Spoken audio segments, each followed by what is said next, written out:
Hey, what's going on YouTube? Welcome to my unboxing and review of the Razer Orbweaver mechanical keypad. When this launched, it was $130, and I don't think even the most dedicated gamers could justify a purchase of a peripheral of this kind at that price point, because for $130 you could get a full-size mechanical keyboard with backlighting. But this has undergone a series of price drops, and it's now for $67, which I think is a better price point for a peripheral of this type. It's been several years since the Nostromo launched, and Razer's previous iteration of a keypad for gaming was the Nostromo. Logitech also has a keypad for purchase, but theirs is also getting kind of up there in age, so the Razer Orbweaver is the most recent kind.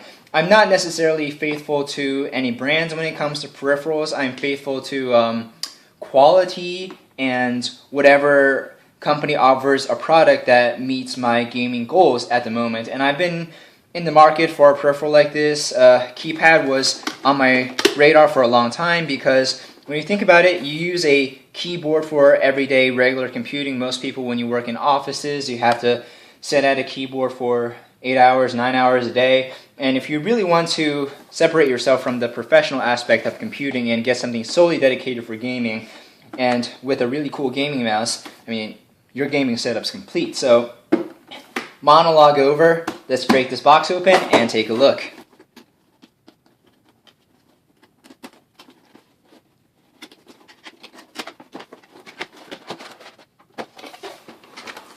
Okay, so we have the standard Razer marketing stickers. Welcome to the cult of Razer, with additional product guides and product descriptions. So yeah, this will tell you about how to set it up, its compatibility with Razer Synapse, and so on and so forth. Yeah, welcome to the cult of Razer. Alright, let's bring out the Razer Orbweaver.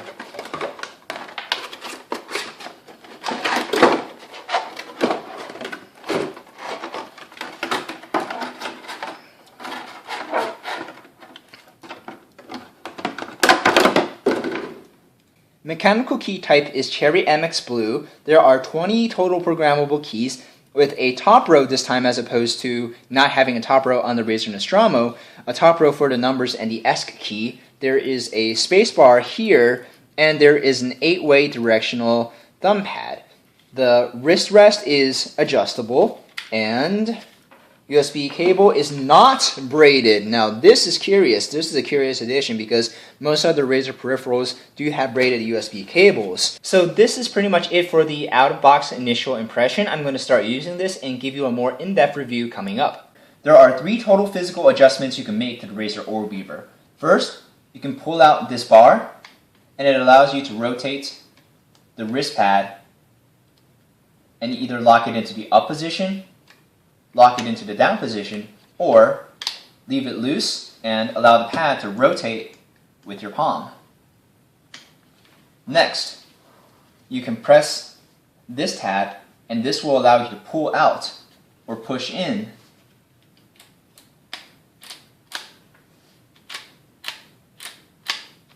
the wrist pad.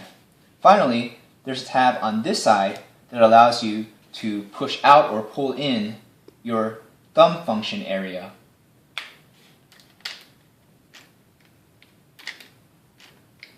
This is pretty well constructed. There is no flex to show you. It's very rigid and durable. These mechanical keys are Cherry MX Blue, which I believe are the most common type of mechanical key switches. They are different from Cherry MX Black, which is what I'm using on my keyboard right now. This is typing at full speed.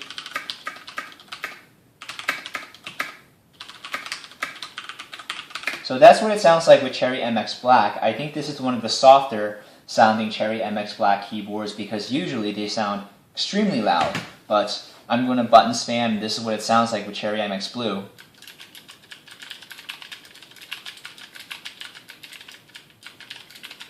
On a Cherry MX Blue switch, the release point is above the actuation point. That's why you get an audible click, because you get that first layer of feedback with the release point. But because of this, there is a tiny dead zone, which makes double tapping on a blue switch a little more difficult than on a black switch or a Cherry MX Red switch. I do believe you can get the Razer Orbweaver Stealth Edition. I think that comes with Cherry MX Brown switches. I don't know how it compares in price to the Razer Orbweaver Regular Edition, but I don't know why they put the Cherry MX Blue switch, because the Cherry MX Blue switch is more of a typing mechanical key switch than a gaming mechanical key switch, but some people like it because this is the key switch that's found on the Razer Black Widow. Okay, moving on. Let's go on to Razer Synapse and the customization and the programmability of the Razer Orbweaver.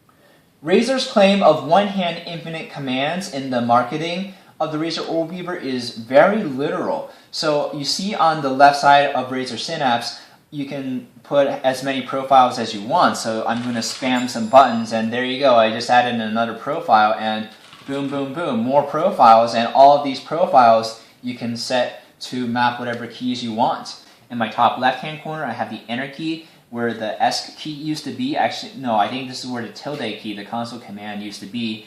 And if you look at my hand, this is the most natural position to hold the Razer Orbweaver, with your pinky on the bottom left-hand key, which is where the shift key normally is on a regular keyboard. But if you were to hold your hand in the most neutral position on the Razer Orbweaver, this negates your access to the critical key, or whatever CTRL stands for. So instead, I have my shift key mapped to where the caps lock key is supposed to be on the Razer Orbweaver, and I have the critical key mapped to where the shift key is. And that didn't take a whole lot of time to get used to. If we move over to the side of the Razer Orbweaver, there are 8 possible key maps on one profile. When I press down on the shift key that I mapped on the thumb function area on the Razer Orbweaver, additional lights light up, indicating that I shift profiles, and there is a completely different key structure to this key map within this profile. So you can have 8 key maps within one profile and infinite profiles, and if you want, you can map additional keys to cycle profiles and even more keys to cycle key maps, so one-hand infinite commands. That's the prophecy coming true right there.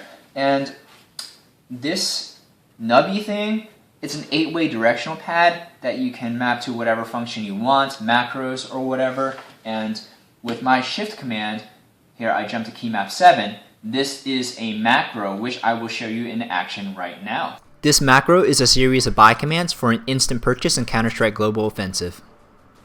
Additional features of Razer Synapse, you can have infinite macros on record, and Razer Synapse is cool because it's all over the cloud. This is not stored on your hard drive. Wherever you log into Razer Synapse, your key maps and your profiles go with you. So if you were to go to Korea or Japan or China for some reason to compete in some esports tournament, because they are very big on esports over there, then you can have access to Razer Synapse and you won't have to reprogram all your commands.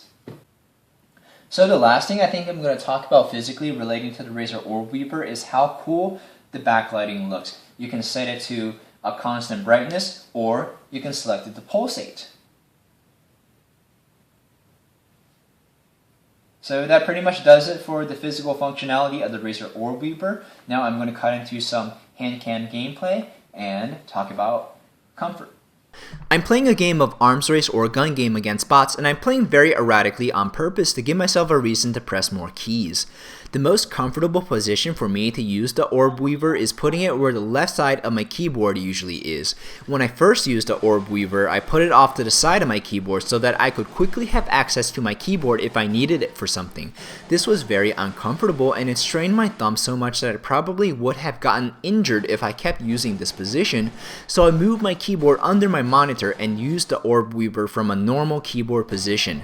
I placed my palm pad in the locked up position, put the wrist rest as close to the keys as possible, and allow the thumb function area to extend all the way out. From this position, I can reach all the keys easily, even the top row of numbers. You may prefer a different configuration depending on your hand size and personal playstyle. From an ergonomic and comfort standpoint, for me at least, I don't feel the Orbweaver confers a big advantage over a regular keyboard. The palm pad grinds into my hand after a long period of use, and my forearm isn't able to have full rest on my gaming surface, like I would with the keyboard. I'm going to transition to a photo of my keyboard setup really quickly. I placed a graffiti neoprene wrist rest at the base of my keyboard so my forearm can come to rest easier. and it gives me a centimeter or so additional elevation for my fingers to attack the keys. It's a close fight, but I'd have to give the narrow edge in ergonomics and comfort to a regular keyboard. In terms of performance, the Orbweaver delivers on all of its promises. The mechanical keys are very responsive and satisfying to use. Its 100% customizability gives the gamer limitless potential to what they can do. The gamers who will benefit most from the Orbweaver are those who play RTS, RPGs, and MOBAs, because those are the games where we have the most key combinations or macros that you can program into the Orbweaver for a one-touch execution. As well as the Orbweaver performs, there are other peripherals that accomplish the same thing. Most gaming peripheral companies have gaming keyboards that you can program macros into, and there are gaming mice that have additional side buttons to give you more macros at your disposal. I do feel, however, that the Orbweaver will have more functionality to aid in enthusiast level gaming. I think that for most gamers' needs, a gaming keyboard with macro functions or a gaming mouse with additional buttons will accomplish what they need, but cost much less than the Orbweaver. At the highest level, there are gamers that will get the most out of the Razer Orbweaver's potential. Is that gamer me?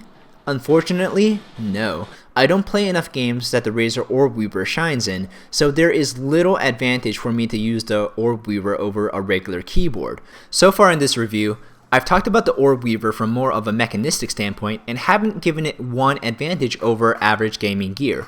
So what is the Orbweaver's advantage? It's something that's difficult to describe in quantifiable terms, but I'll give it a shot.